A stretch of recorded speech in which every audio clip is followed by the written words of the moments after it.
বিশ্বের প্রথম দেশ হিসেবে মার্কিন ধনকুবের ইলন মাস্কের স্টারলিংকের স্যাটেলাইট ইন্টারনেট কার্যত অচল করে দেওয়ার পর এবার নিজস্ব সার্চ ইঞ্জিন থেকে শুরু করে মেসেজিং অ্যাপ আনছে মধ্যপ্রাচ্যের শক্তিশালী দেশ ইরান।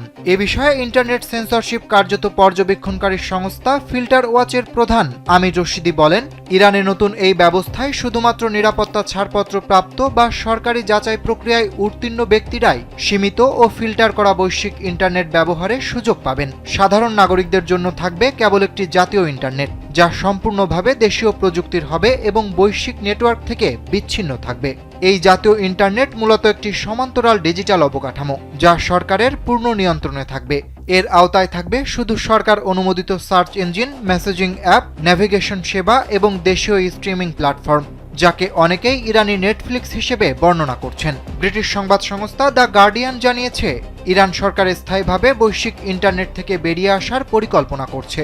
দেশটিতে ভবিষ্যতে আন্তর্জাতিক ইন্টারনেট আর নাগরিক অধিকার হিসেবে গণ্য হবে না।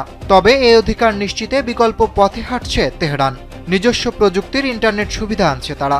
2026 সালের পর আন্তর্জাতিক ইন্টারনেটের মতো আর অবাধ ইন্টারনেট ফেরানো হবে না খামেনির দেশে।